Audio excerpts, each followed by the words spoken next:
This is about a 50 or 60-year-old instrument. I think it's 50 in the near. It was 1976. So you do the math. Is when this instrument was born. And my problem with this instrument, with all wooden instruments, is that the rails over time will warp, and they're just not exact. So I've had to make a couple of adjustments. All right, the bar mounts are the first feature. It's really an important feature of the instrument. I think they should be on every instrument, including marimbas and xylophones, but right now they're only on my instruments. And what makes them special is that they are shock absorbing. So the string fits in just like this and is held up by the latex rubber, so that when you strike the bar, it insulates it and isolates it from the frame, so you don't hear this when you strike the bar like that. So you just hear the bar only. So that's the bar mounts. And the second feature I'm going to show you is the gel pad. So this is for the damper rail. And an interesting part of this is the felt. I like to just lay a blanket of felt over it, and you can use 2 layers or 1. I like 2 layers. It gives it a little bit more of a wet sound. Meaning, what I mean is it allows it to breathe a little bit. And then what I also found is that on the M55 or these types of instruments that are not perfect, is that the spring is in the center. So it pushes up and everything damps, everything mutes really well in the center. And as it gets towards the ends, it doesn't mute as well. And especially on these M55s. So now I've got these cool little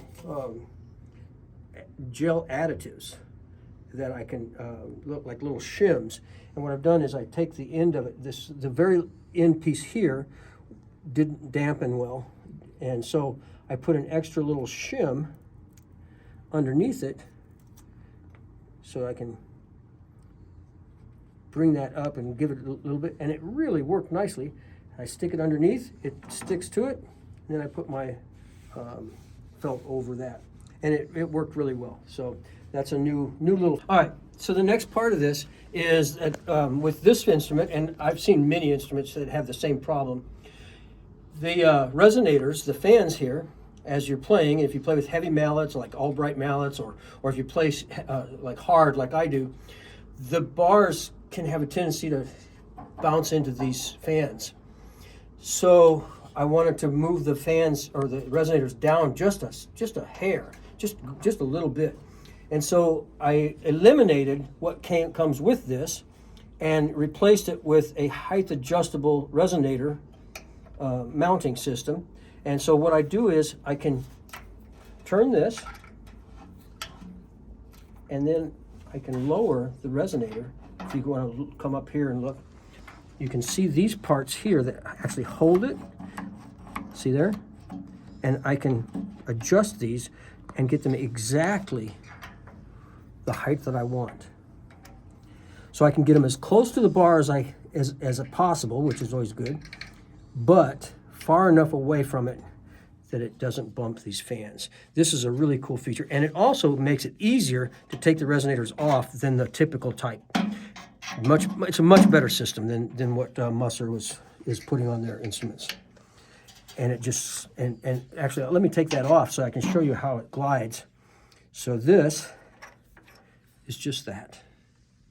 And if you look at here, this goes right into there, and then I can adjust it, and it doesn't take much, and there's no way that's going to go down. I could put my entire weight on that, and I barely even tightened it. And so now I can do that.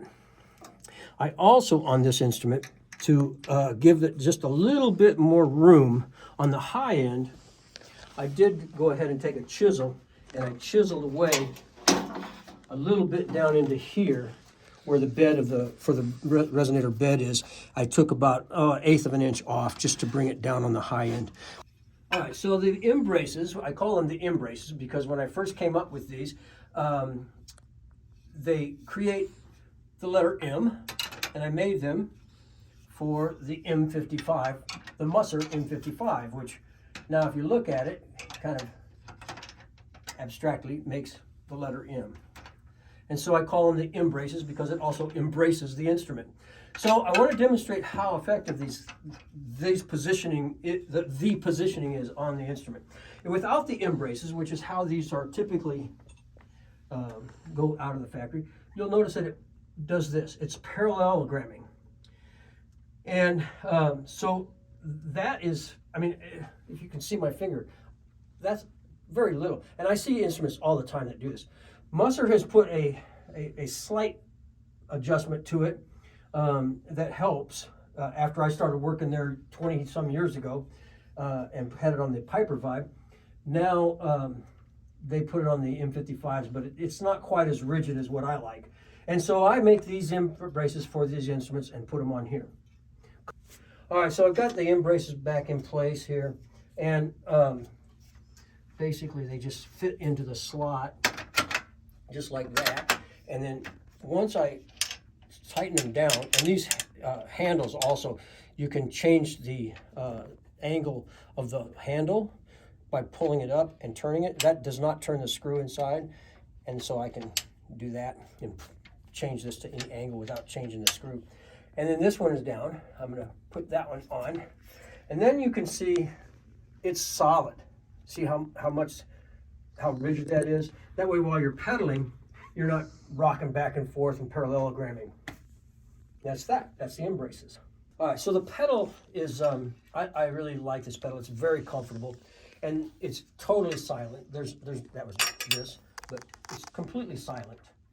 These things are called UHMW. I think there's another name for it. It's a high density plastic. And it's similar to Teflon, except it's not as expensive as Teflon. And Teflon, the difference is that Teflon can withstand high temperatures, and we don't need that here.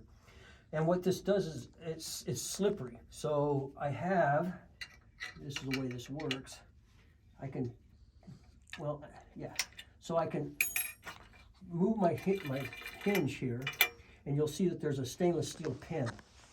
And in the hinge, there's a hole that receives the pin, and then you can just tighten it down, and never needs lubricating. That's what makes UHMW so great, is that you never have to lubricate anything with oil.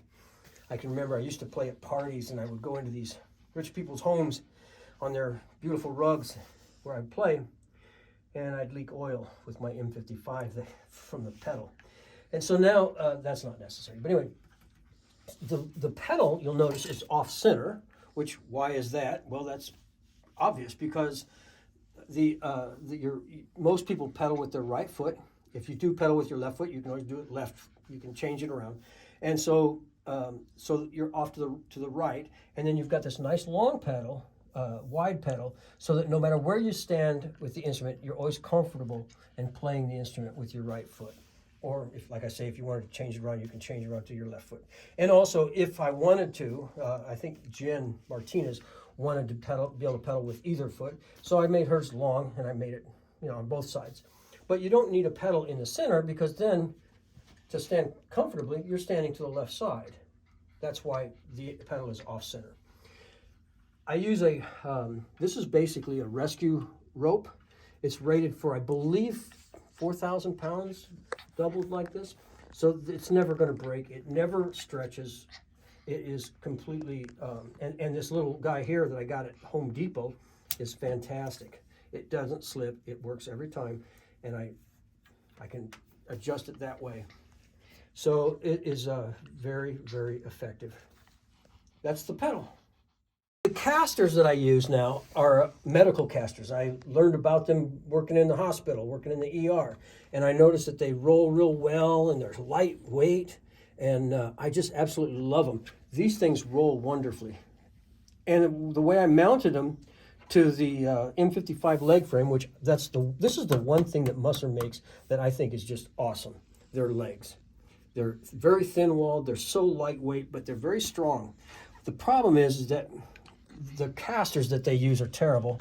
These are excellent casters, and so I mounted them on this angle here, and I put the angle through the very thin-walled aluminum, but the problem with that is if I really ratcheted them down, I run the risk of crushing this thin-walled aluminum. So what I did was I filled the aluminum hollow here with steel, with a steel-like epoxy. So this is all solid down here, about as strong as steel. And then I could ratchet them right down. This is on there nice and solid. If I ever need to replace a caster, I can replace it with any kind of casters I want by simply just taking them off here. So it's really simple.